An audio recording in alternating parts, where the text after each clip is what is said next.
Trying to predict exactly where interest rates will go next sounds smart. In practice, it can turn a simple fixed income decision into a guessing game. Do you lock today's rate, wait for higher yields, stay short because rates might rise, or go longer because rates might fall? A Treasury ladder gives you another option. Instead of making one big interest rate bet, you spread your money across several maturity dates. That creates predictable opportunities to access cash, reinvest at future rates, or simply use the money when you need it. The goal is not to perfectly time the Treasury market. The goal is to reduce how much your entire fixed income strategy depends on one decision made today. And once you understand that, the actual structure of a Treasury ladder is surprisingly simple. A Treasury ladder is simply a portfolio of Treasury securities that mature at different times. Imagine dividing your money across 3-month, 6-month, 9-month, and 12-month targets. Instead of all your capital becoming available on one date, portions mature at regular intervals. Each maturity creates a decision point. You can spend the cash, you can keep it liquid, or you can reinvest it at the far end of the ladder and keep the cycle running. That last part is important. A real ladder is not just a random collection of bonds. The maturities are intentionally spaced to create recurring liquidity and spread your reinvestment decisions across time. But before choosing those dates, you need to understand which Treasury security actually fits each part of the ladder. That means separating bills, notes, and bonds.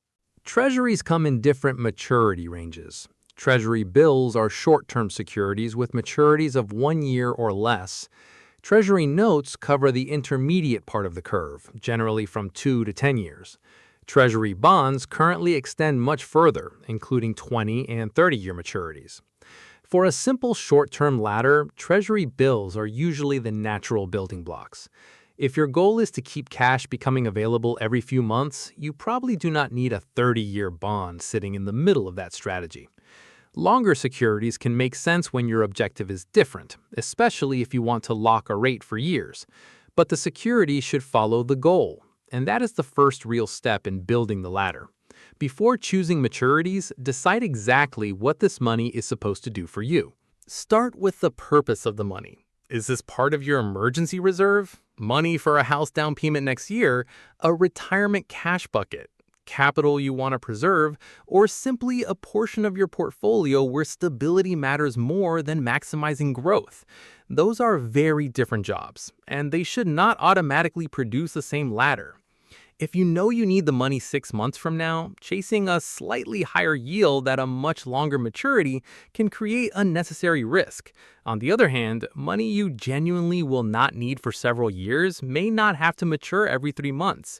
So do not begin by asking, which treasury has the highest yield? Begin with, when might I realistically need this money?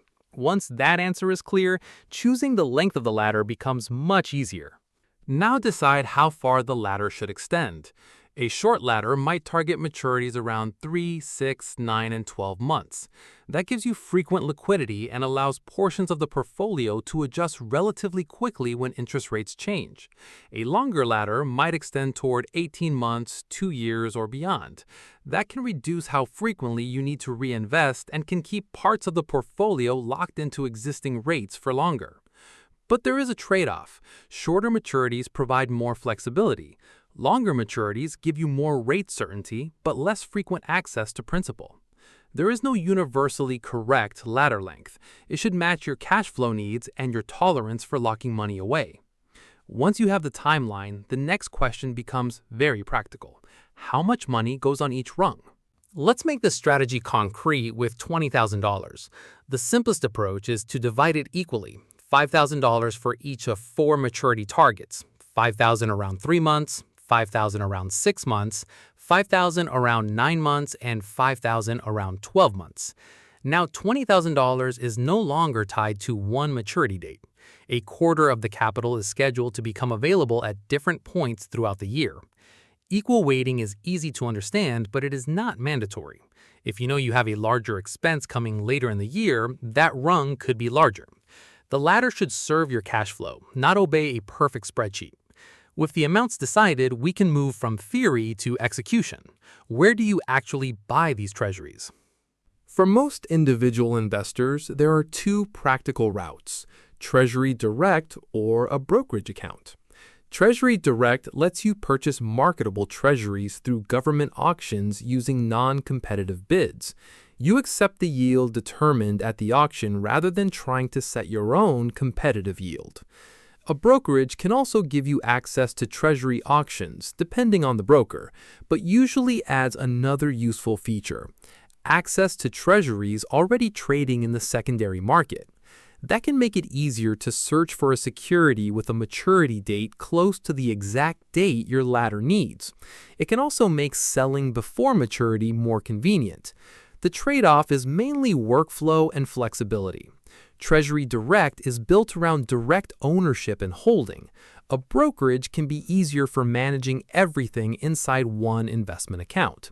And once the treasuries are purchased, the latter begins doing its job. Eventually, the first treasury reaches maturity. At that point, the principal becomes available again. Now, the latter gives you a choice. If you need the money, use it. That is exactly why the maturity was scheduled. But if you do not need the cash, you can reinvest it into a new treasury at the far end of the ladder. That keeps the structure alive. One rung matures, the capital moves to a new rung, and your maturity schedule continues moving forward. TreasuryDirect can also support reinvestment for eligible marketable securities, although the available process depends on the security and how it is held. The key concept is more important than automation. You are repeatedly turning maturities into new decisions instead of locking the entire portfolio into one rate and one date. Now, let's put all 5 steps together in a complete example. Before we build the full example, if you want more investing strategies that focus on practical decisions instead of market predictions, subscribe to Boring Money Wins and hit the like button. We cover treasuries, bonds, ETFs, stocks, retirement accounts, and long-term investing without turning every financial decision into a complicated trade. Now, let's take the $20,000 from our example and actually build the ladder from beginning to end. Here is our $20,000 example. We want 4 liquidity points across roughly 1 year. So we allocate $5,000 toward approximately 3 months, another $5,000 toward 6 months, another toward a 9-month target, and the final $5,000 around 12 months. There is one practical detail here. Treasury auctions do not necessarily offer a standard security for every exact month you want. So a 9-month target, for example, may require using the closest available maturity or selecting an existing treasury in the secondary market. The objective is the schedule, not forcing every rung into a perfectly round label. When the first $5,000 matures, you can use it or reinvest it toward the far end. Then the next rung matures, then the next. And now you have recurring access to portions of your capital instead of waiting for one giant maturity date. But this strategy becomes especially useful when interest rates start moving. Suppose interest rates fall after you build the ladder. Your first treasury matures and suddenly new treasuries offer lower yields. That rung now has to reinvest at a lower rate if you want to keep the ladder going. That is reinvestment risk. But only part of your money faces that new rate immediately. The treasuries that have not matured yet continue under the terms you already locked in. As each rung eventually matures, more of the portfolio gradually moves toward the new rate environment. That is the key advantage. A ladder does not eliminate reinvestment risk. It spreads it across multiple dates. Compare that with putting the full $20,000 into one short-term treasury. When it matures, 100% of your money suddenly needs a new rate. The ladder replaces one huge timing decision with several smaller ones, and that works in the opposite direction too. Now, imagine rates rise instead. At first, a treasury you already own may look less attractive because newer securities are offering higher yields. But your shorter rungs begin maturing. As they do, you can reinvest those portions at the new, higher rates. Again, the portfolio adjusts gradually. This is also where holding to maturity matters. If you own a treasury and hold it until maturity, normal market price fluctuations along the way do not change the scheduled principal repayment. But if you need to sell that security before maturity, its market price matters. When yields rise, existing fixed-rate securities can trade at lower prices. That is why the money's purpose was step one. A ladder works best when maturities are aligned with when you may actually need the cash. There is also another advantage to treasuries that has nothing to do with predicting rates: taxes. Treasury interest has a useful tax characteristic for U.S. investors. It is subject to federal income tax, but interest from Treasury bills, notes, and bonds is exempt from state and local income taxes. That can matter if you live in a state with a meaningful income tax rate.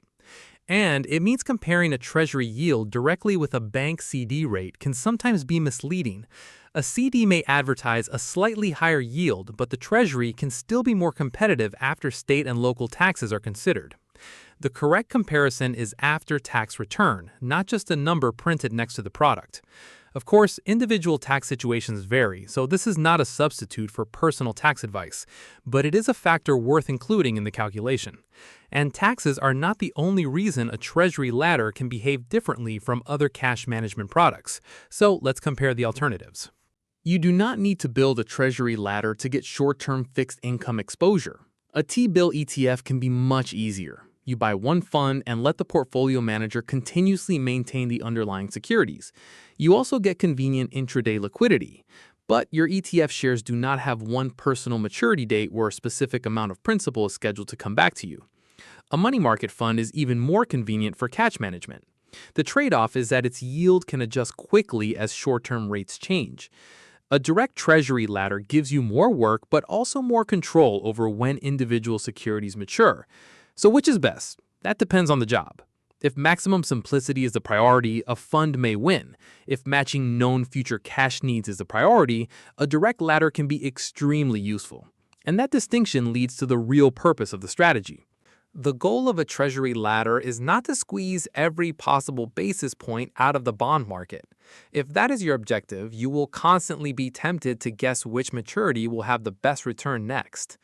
The real value of the ladder is structure. You create predictable liquidity. You spread reinvestment decisions across time.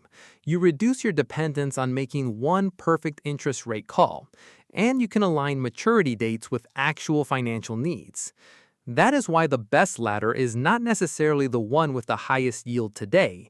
It is the one that gives your money the right job at the right time. Choose the purpose, choose the maturity schedule, divide the capital. Then let each run create your next decision point. It's not exciting. It does not require predicting the Federal Reserve. And that's exactly why it fits boring money wins.